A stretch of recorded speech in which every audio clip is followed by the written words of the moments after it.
On this episode, how I rickrolled myself, a possible cure, and fat bikes for MS. Stick around.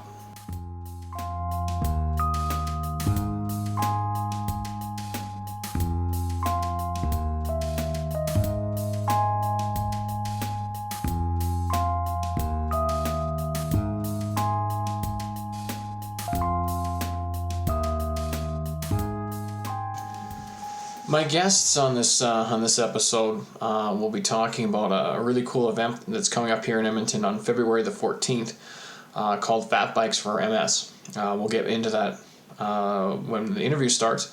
But first I want to talk about something that happened to me last week.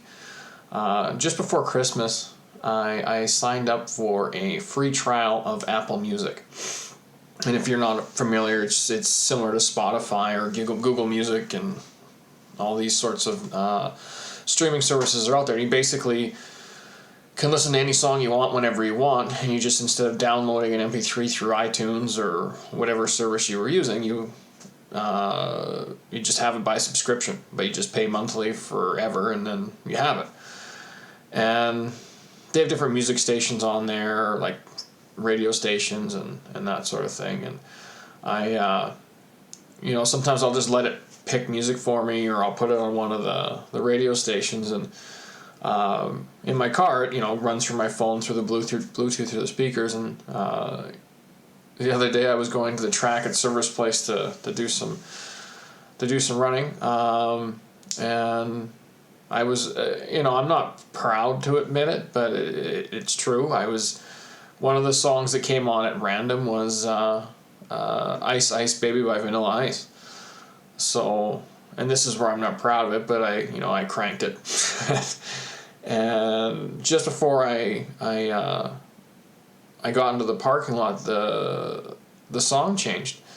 And the song changed to Rick Astley, I'm Never Gonna Give You Up. And it was still cranked, and I don't know if it registered with me or not.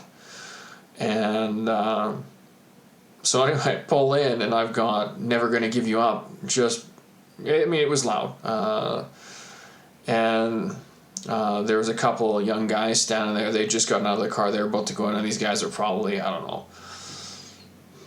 16, 17, 18 years old, something like that. And of course, I pull up and park, and for some reason, it didn't even occur to me that this song was blaring out of my car. But then I parked, and I realized it, and I thought, oh boy. And so I got out of the car, and I could see these young guys kind of looking at me, and I thought, yeah, what are you going to do, And so that's how I rickrolled myself. If you're not familiar with the term rickroll, it's a term where sometimes people will do it on Twitter or on comment boards or something, and they'll post a tiny URL where they say it's for something to do with a news story, a video game, something that would encourage somebody to click on it, and instead of going to the content the person's expecting, it goes to the YouTube video of Never Gonna Give You Up by Rick Astley. So I don't know if I'm the first person in history to have rickrolled themselves, but I did. And, I guess you pay the price. I don't know if I should be putting this out there or not, but anyway, I thought it was pretty funny, so I thought I would share it. Now, I think this would be a good point to point out to family members and friends that are listening to this and think that they have a new source of ammo to use against me at social events. Remember, I'm the one putting this out there. I'm like the politician who's trying to get ahead of the story. So you can't really make fun of somebody if they have already admitted to it. And I know this means nothing, and you guys are still going to probably very vicious on me, but just pointing out that I put it out there. I've admitted to my mistake, and I'm just going to say for the record, I am not a Rick Astley fan. I have no problem with the man, but I'm not a fan. So Another thing I wanted to mention before we get to the interview is there was a news story out on the BBC news service almost exactly a week ago. A little under a week ago, and they were talking about how a clinic in the UK are experiencing some pretty remarkable recovery with some MS patients there, and they are using a treatment that is normally reserved for cancer treatments. And the morning after this story came out, I had an email in my inbox, obviously from somebody who is familiar with my own multiplesclerosis.com website, and sent a note.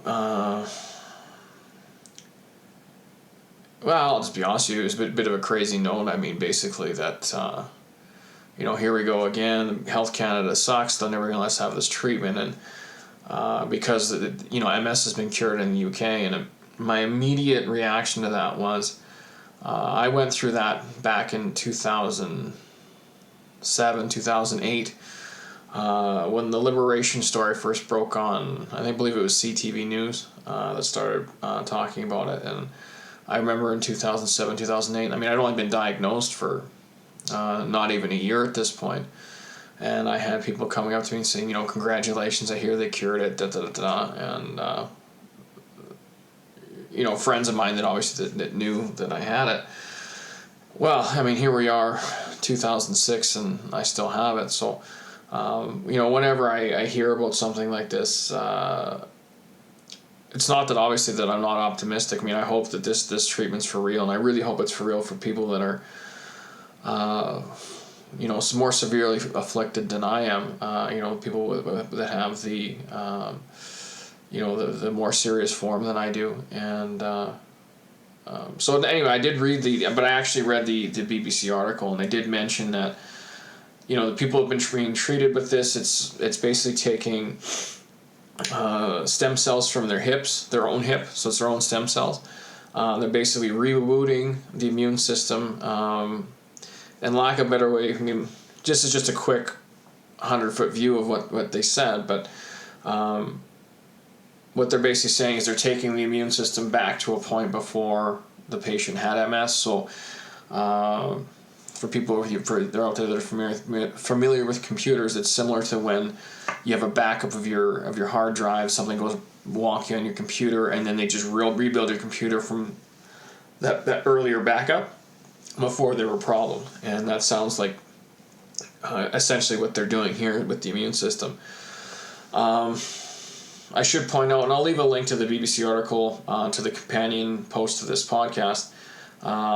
In the story, they never, at no point do they claim anyone was cured. They just say that people are making remarkable recoveries. And it should be noted, part of this treatment is chemotherapy. This is not, a simple take a pill. This involves surgery, it involves chemo. And I think, from what I understand from the article, it's only people that have had very severe MS that have undergone the treatment so far. And if it's working for them, that's awesome. And if it can be studied further and be found safe, and then maybe it's potentially something that, the rest of us can utilize down the line, hey, I'm all for it. I just think it's probably early to be calling it a cure. It's probably, everyone should be cautious because like I said, I've been down this road, and a lot of us have been down this road where we read about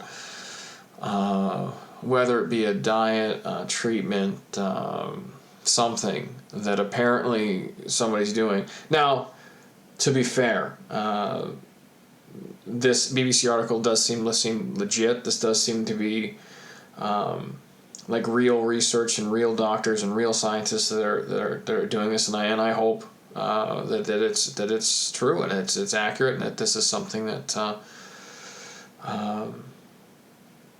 can help us all, because wouldn't that be awesome if we didn't have to worry about MS anymore. I could go on to podcasting about something else. We could divert our energies into the next thing that needs to be cured, or the next part of our culture or society that needs to be fixed.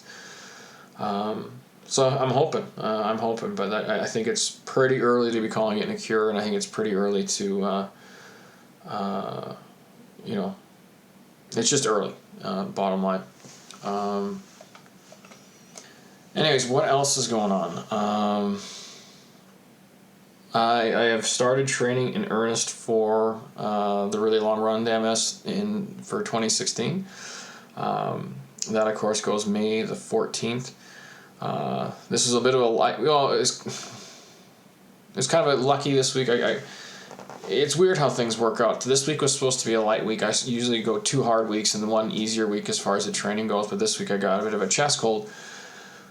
So I was even struggling to do shorter runs because obviously, when your lung capacity is down, it's not as easy. So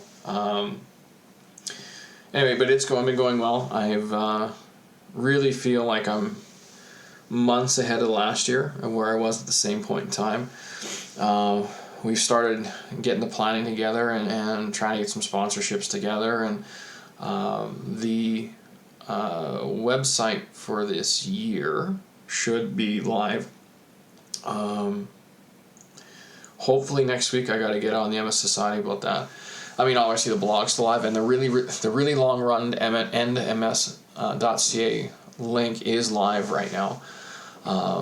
But it just points to the I Challenge MS page and the do-it-yourself fundraising, and doesn't really have a description what's going to happen with the page. And we decided this on Wednesday. We had lunch with the MS Society on Wednesday. Is how it's going to work is anybody who's a support runner for the really long run this year, just like the MS Bike Tour, is going to have their own donation page. So they'll have their own page within the website so that they can direct co-workers, friends, families from their own circle to donate to them specifically for running in the event. For those of you who aren't familiar, how there's only been one, but how the event worked last year and will work this year is I run the whole distance. I run the 80 plus kilometers from Leduc to Camrose, and last year it took about 12 and a half hours. I'm hoping it'll take, hopefully, knock on wood, it'll take 10 hours this year. But along the way, the support runners, we had people who ran 5K, 10, several who ran 20. There was a number that ran 40. So any of those runners will have their own page for donations, and I don't think we're going to ask for a minimum. I don't think that the event's at that stage in its life cycle yet where we can ask for a minimum, but there will be a way for each individual support runner to get their to direct their own people to donate. We're also going to be planning some silent auctions. It's neat this year because we actually, I dare say that we know what we're doing. We definitely know more than we did last year going into this thing, and we're going to have to work harder this year for the donations. I mean, the economy here in Alberta is pretty tough, and a lot of people are struggling. So I mean, I don't think there's near the amount of donation money that way, but I still hope that we're still going to work hard and do the best job we can to raise as much money and awareness as possible for the MS Society, because that's, at the end of the day, that's the big thing. So as always, if anyone's interested in getting involved, being a volunteer, being a support runner, sponsoring, donating, whatever, get a hold of me through my website, ownmultiplesclerosis.com. You can email me at Sean, SEAN, at ownmultiplesclerosis.com. Tweet at me at ownms.com1. You can search out the event and type in really long run to MS in Google. You'll find me. On the now onto the important part of the podcast. My guest on this episode, I have I think this is the first time I've ever interviewed two people at the same time, so my skills are growing. I have Mike and Molly of the Fat Bikes for MS event that's coming up on February the 14th. I believe, my understanding, this is the first year for this event. I think it's fantastic. It's a winter bike ride through Edmonton the River Valley to raise money and awareness for MS, and it's a fantastic idea. Now the piece that I really didn't know a lot about, and we talk about in the interview, is fat bikes and what are they? Because to be honest with you, I'd seen them, and I've obviously seen them. I mean, they're every bike tour. There seems to be a few people out that do the bike tour on the fat bikes. But before talking to Mike and Molly, I just thought that they were a novelty. I didn't actually know that people use them to trail ride in the wintertime. And I think that's fantastic. And I think I'm going to start saving my pennies, because that sounds like a really good way to exercise in the wintertime. Because I know, obviously, with doing the running, I'm stuck on an indoor track, and that's it's monotonous and it's boring, and it's not outside. You're not in the fresh air. You're not in the sunlight. And I think that getting out there and doing something like fat bike, I think it's brilliant. So we talk about that. We talk about how the event came to be and what their relationship to MS is. So I think it's I really hope that people listening to this sign up for the event, support the event, and get out there and try something new. I mean, I'm sure a lot of you listening right now aren't 100% sure what a fat bike is. Were probably like me and didn't know that people did trail riding in the wintertime, and that it was possible to do it on that sort of bike. So I think if you're listening and you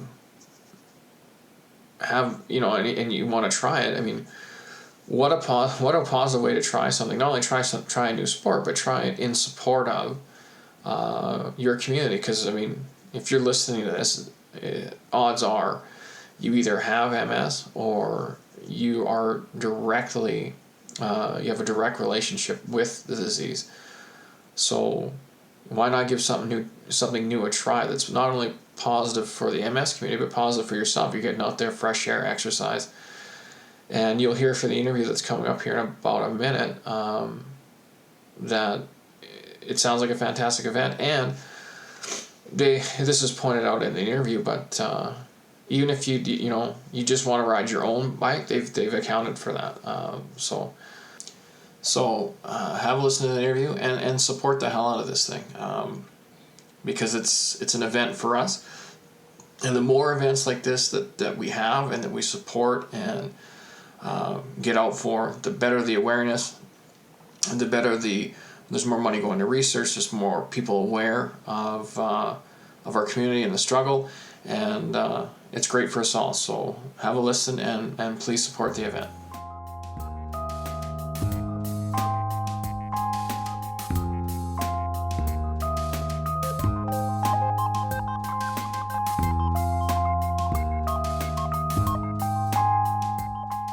So I'm sitting here today with Molly and Michael, and they are going to talk about the Fat Bike for MS that's coming up here in Edmonton. And well, first off, I just want to, Molly, I'll ask you first, and Michael, I'll ask you how you came to be involved with Fat Bikes for MS. My friend Michael here is part of a team called SG Front Forks, and they ride for the MS Hinton Bike Tour. And he asked me to join his team there this year because he knew that I was interested in raising money for the MS Society. And I said yes, and his team was planning this Fat Bikes for MS event, and I'm a big cyclist, so I jumped right on helping him get it organized. So Michael, how did this come about for you? The biggest way to describe how I got involved is a good friend of mine started Fat Bikes for MS. And when it turned out that he wasn't going to be able to do it in collaboration with the MS Society as the producer, the MS Society then approached me as a member of the SG Front Forks to see if it's something that we would want to do, knowing our passion for raising funds and raising awareness, and my passion also for fat bikes and bicycling.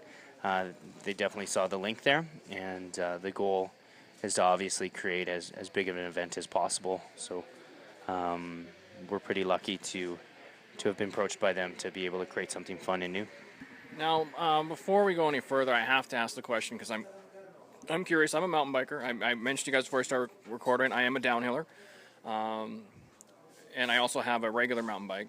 So what is the deal with fat bikes? It's not something I've tried yet, but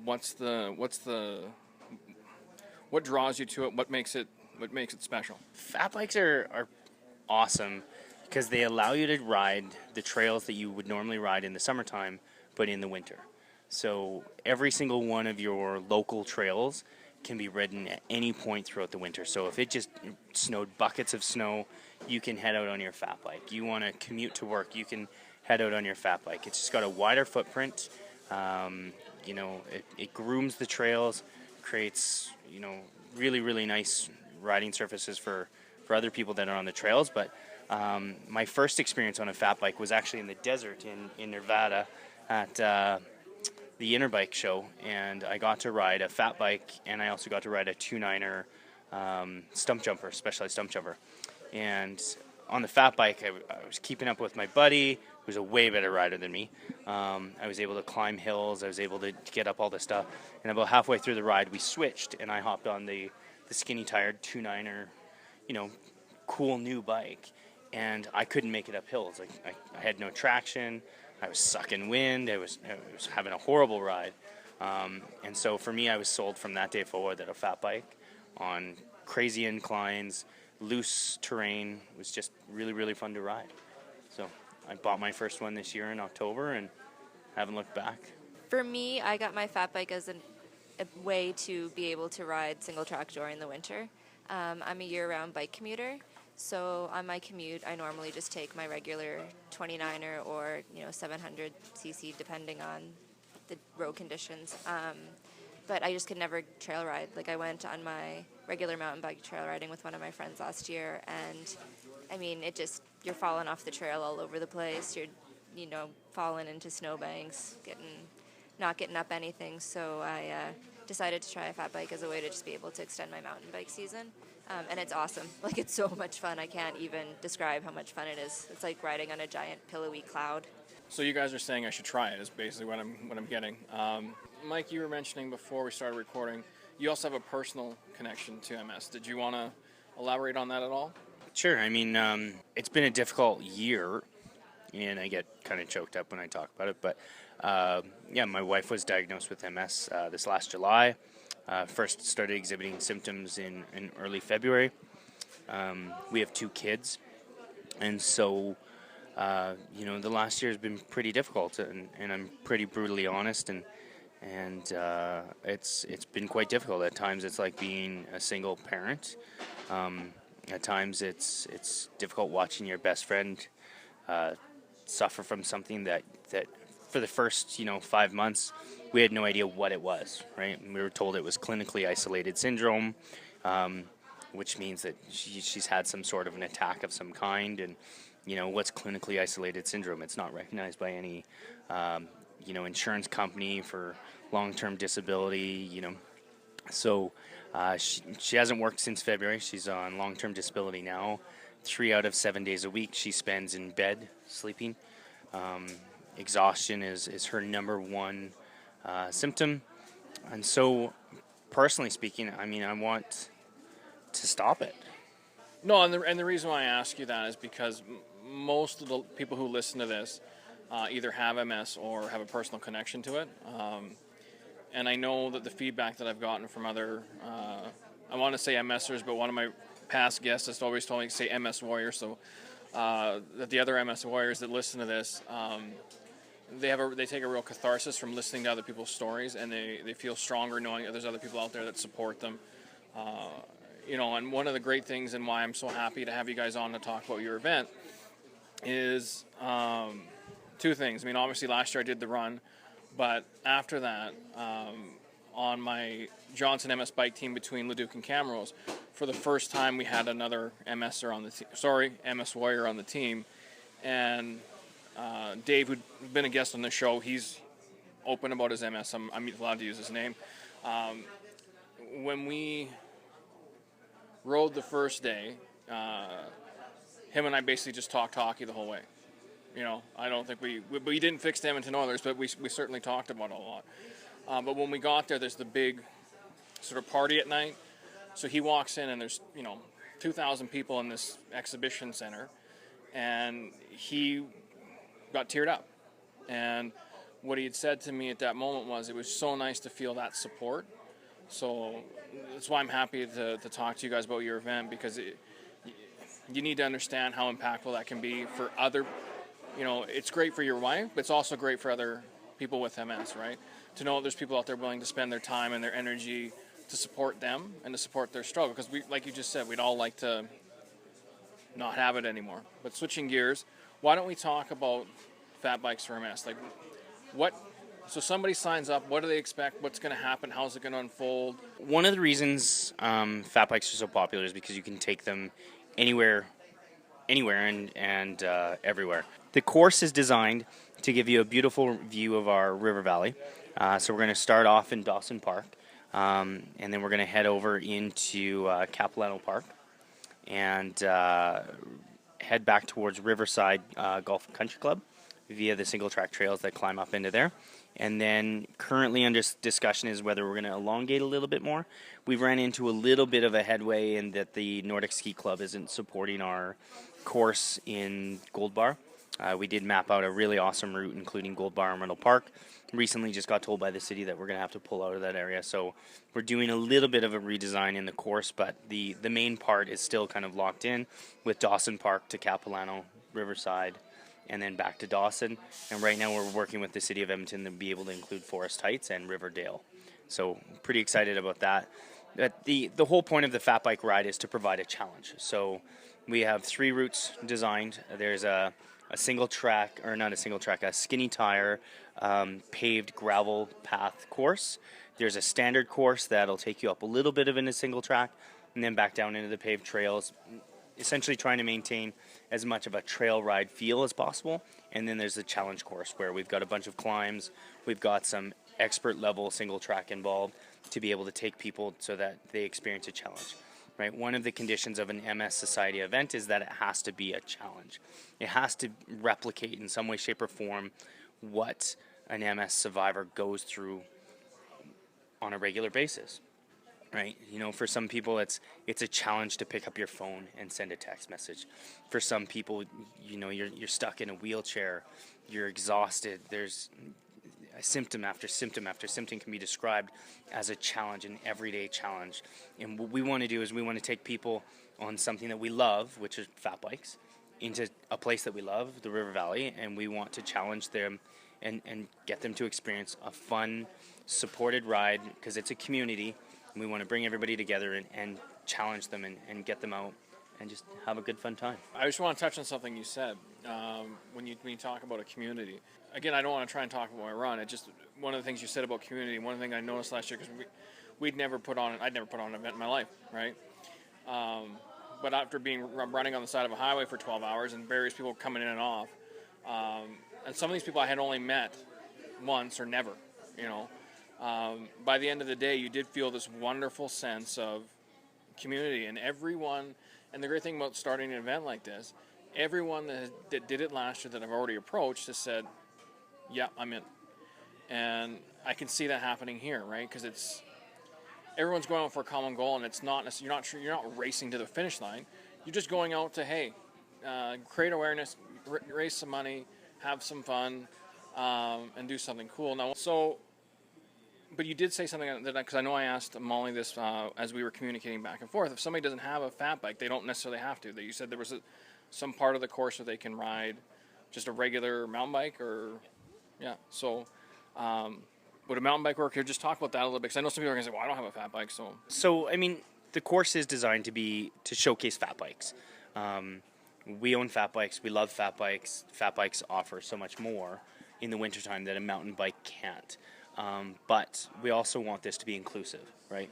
The thing about everything about the MS Society, the MS Clinic, my wife with MS, her friends with MS. Once you tell people you have MS, there is that community, and everybody's involved, and it's a tight knit community. I feel that really supports each other. So why would we want to create something that wasn't inclusive? So, of course, we found a way to include our mountain biking friends, even on skinny tires, which is still funny to call a mountain bike skinny tires.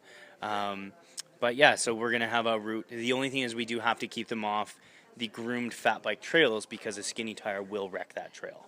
So we're going to keep them onto some of the standard course and on the gravel and paved routes. And now that we don't have to worry about the Nordic Ski Club, maybe we can do a little bit more as well. Is there any chance you're going to add part of the course for us downhillers? Is there going to be like a tow rope or something that I can use? No.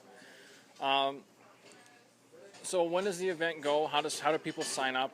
So the event's on February 14th, Valentine's Day, which is a really great way to start your Valentine's Day, just if anyone's looking for date ideas. 10 o'clock in the morning at Dawson Park. And you can register just on the Eventbrite page. You can look up Fat Bikes for MS, and I believe there's a link on Revolution Cycle's webpage too, if I'm correct. Yeah, so just go register that way. It's all online, easy to do, quick. If we could, we'll throw a shout out to our sponsors. Right, so here's a great spot to do it. Revolution Cycle, is hugely supportive, supporting me getting the event off the ground, and then our friend Travis Horlick, who started the SG Front Forks. I don't think that I would actually be here, being as involved as I am, without the support of him and the rest of the team, and being able to help recruit people that way. So the fundraising aspect, like if people sign up. I know with the bike tour, there's an individual page. They raise funds that way. Is there a minimum they have to raise? Is it just their registration fee? How does the fundraising component work? We're now advertising a direct donation link that you can donate straight to our MS event. So it's via the iChallenge website. So if you look up SG Front Forks, you'll be able to find us, or Fat Bikes for MS. But it's really just the registration fee, and then maybe one or two donations at the event itself. The MS Society would love it if we had 100 people raising $300 per person, and them going out and getting their own fundraising. We had such a short timeline for getting this off the ground that really we just wanted to make sure it was still inclusive. We didn't want to set too hard of a bar to get people out because, again, it's our first year. So next year we might look at more of a fundraising aspect in that regards, or if this is hugely successful, then we'll just keep it low so that we can get more people involved. Now, this is kind of a selfish question, but I don't think it's really selfish, but when I get my team shirts made up for my run, do you guys have a logo for this event that you can email me that I can stick on the team shirt? Because any MS fundraiser, I'd love to just cross promote the hell out of these things because they're important, right? It'd be another place to shout out. We had a really awesome gentleman, Greg McIntyre, who's a huge cycling advocate in St. Albert. He helped redesign the logo for the SG Front Forks, and I got to send a huge thank you to him because it's a beautiful design. Part of the reason I like fat biking, and I've been on quite a number of group rides this year, it's the same thing as what I've been talking about with the MS ride, is it's a very inclusive, and it's no different than the mountain biking community or the biking community itself. And we're all there to support each other. So when you go out on a group ride, everybody's got this fear that you join somebody's group ride and they're not going to wait for you, or you're slowing the group down, or they're a bunch of biking snobs and they've got really expensive bikes and you're not welcome to ride with them. But everybody I've ever gone for a bike ride, is so welcoming. Cycling can be such a social thing. Even though it's such an individually driven sport, it's so much more social than it appears to be, right? It's not a team sport, unless you're looking at road racing and they're kind of weird in that way. But yeah, you're stopping every 5 minutes to discuss how cool that little trail was. After most rides, guys will stop for beers and chat about the ride and joke and chide each other a little bit about, my buddy Glenn falling into the river the other day. That was really funny. Love you, Glenn. It's really inclusive. It's a community. It's supportive. After a ride, you've always got somebody willing to help you. You break down on the trail, there's always somebody there to help you, offer you a tool, be able to help out. So I find it such a great tie to get cycling and an event like this together. I just want to add to what Michael was saying, just because as a girl in the mountain biking community, and in the cycling community really, but especially the mountain biking community, there's not a lot of us. There's more of us now, but there's definitely not, it's a low ratio. And I just want to kind of put a shout out that if you're a girl and you want to come to this ride, you should totally do it. It's super fun. There's lots of support for you. And yeah, it's not just a boys club. You don't have to keep up with the boys. You just go at your own pace, and everyone's super supportive. One last question. If somebody wanted to rent a fat bike for the day, is that possible? Good shout out. So yeah, Revolution Cycle does rent fat bikes. There are a couple other places in town that rent fat bikes as well. Their bikes aren't quite as nice as Revolution Cycles. Ours has a sticker that says Revolution Cycle. So we are offering a discount if you are renting for fat bikes for MS. You'll get a 10% discount. We have a few other places that are donating a couple extra bikes for us to be able to provide that service. We'll have some extra bikes on site for people to try. There's so many fat bikes available. I know some of them are throwing them down at 30% off right now, below cost. We really want fat bikes to take off in the city, and I think this is one of the things that will help, because it's such a fun sport. It's like any new sport, it just needs to be accepted by the rest of the community. I'm just out of curiosity, because I'm sure people listening to us are going to wonder. Okay, so I can rent one, but what if I wanted to buy one? Like, what is a like a basic, not your top of the line, but just your basic entry level fat bike? What is that? How much does that run roughly? So, different manufacturers offer different fat bikes. So, you can buy a fat bike at Walmart for $400 or $500, right? You're buying a Walmart bike in the end. I think the base level price is $1,200, pretty much across the board, whether you're buying at Revolution, United, Western, Hardcore, Red Bike, any of the Pedalhead, any of the shops in town. $1,200 will get you into it. There's still, because it's such a new thing, I like to call it a fat bike tax or a fat tax. Tires are still really expensive. I convinced Molly to get a pair of studded tires, and they're $380 for one studded tire. For one? One studded tire. But it works. That's the 5-inch, right? That's the cat's ass of, sorry, pardon my language, cat's meow. Ass is allowed on TV, so this is fun. Cat's ass of fat tires. But there's still accessories that are new, and you're still paying for those production costs.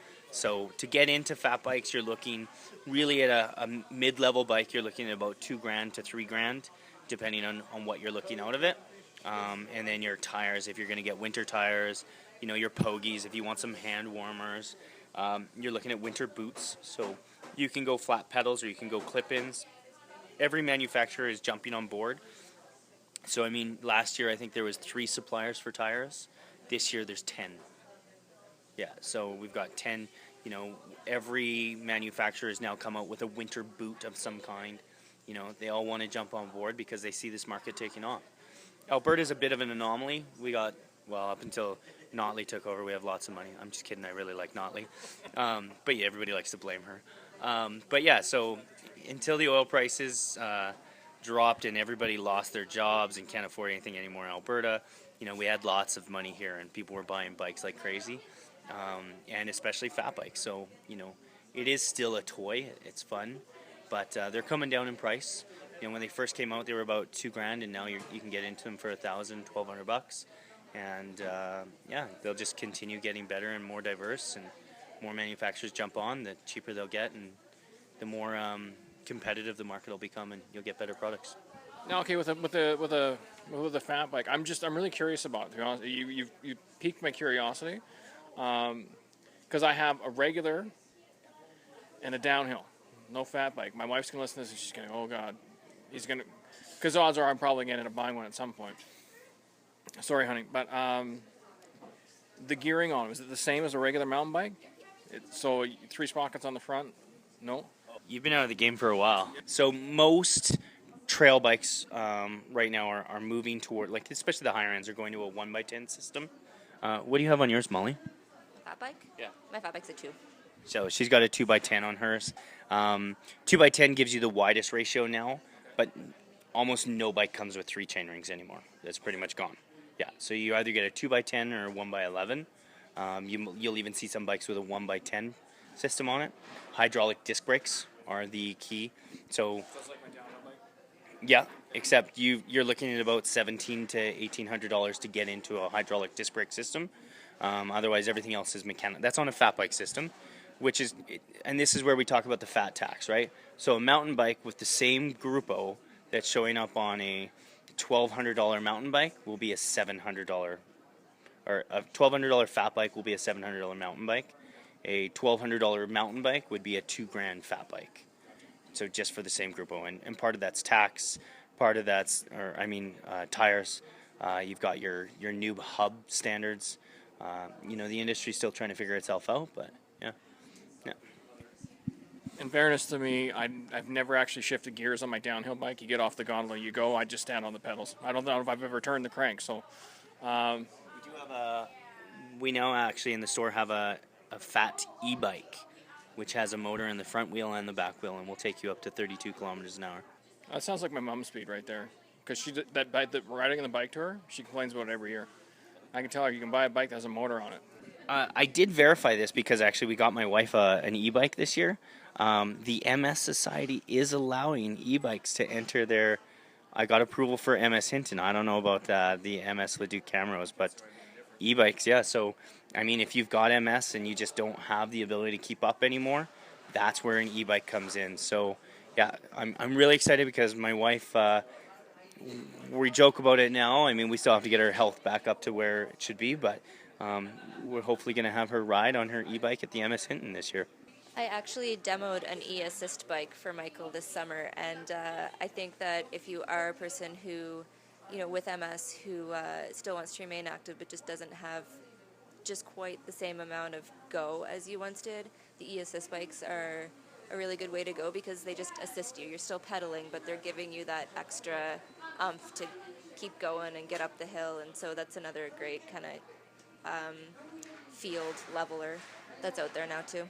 I just need to find an e-assist running shoe. That would be helpful. Now, before we cut this off, again, any final thoughts? Anything you want people to know? Give me your final thoughts. So my big thing is, I say but me, my wife, we can't do this without a team, and without the support of our community. So, I just want to say thank you to everybody that comes out and is willing to help and volunteer and ride and just support us in some way, shape, or form. It's pretty cool to have people come together, but just to say thank you. I'm going to second Michael's thank you. I just want to thank everyone who's coming out, and, maybe we'll get some more people to come out because of this podcast. And just, come out. It doesn't matter if you do the skinny tire course or the challenge course or do 2.5 kilometers and turn around and go back to the park and wait for the rest of them. Just, come on out. Just feel the support that the community has to offer and, have fun. That's the main thing, just have fun. Well, my final thought, I really appreciate you guys taking the time to meet with me to do this. Like I said, I think it's really important to get the word out about as much of this stuff as possible. And unfortunately, media doesn't always pick up on this stuff unless it gets to a certain critical mass where they're almost forced to report about it. But that's the great thing about the age that we live in. We can do stuff like this, and we can kind of target, the people to see it. Because I think what you guys are doing great. Having an MS event in winter is awesome because it keeps the awareness up throughout the year. Because you're right, it lulls in the wintertime because nobody is out there doing stuff. And what's piqued my interest about fat bikes is I never really thought about winter cycling. So I think it's really cool. So one last thing before I say goodbye. Is there any Twitter accounts, Facebook accounts, website, any of that kind of stuff you guys want to mention? My Twitter handle is @Molly_MacD, and I'm pretty frequently tweeting updates about it, so that's one place to kind of check out. And lots of bike tweets if you're interested in bikes. Revolution Cycle is at RevCycleEDM. We also have a SG Front Forks Facebook page, currently just being redesigned a little bit. And then we've attacked every possible group that we have on that we have access to on Facebook. We'd love more links to be able to share that. So whether you hit Molly MacD on Twitter, RevCycleEDM on Twitter, either of us on Facebook or our Facebook pages, we're always open to feedback on how to get it better. And if you've got somebody who's got a link into some sort of person who has high influence, we'll gladly meet with them to talk to them about the event. Okay, once again, thanks, guy, for doing this, and I hope everything goes awesome. I think it sounds like it's going to, so thank you.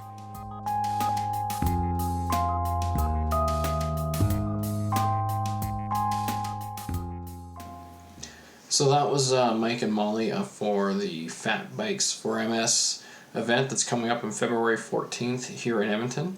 If it wasn't clear, if the audio wasn't clear from the interview, you can sign up for the event on eventbrite.ca, eventbrite.ca.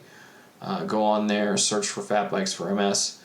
You'll find the event. You'll be able to sign up, and as Michael mentioned, he's got bikes for fat bikes for rent at Revolution Cycle, and I really hope that everyone gets out there and supports the event, because I think it's great.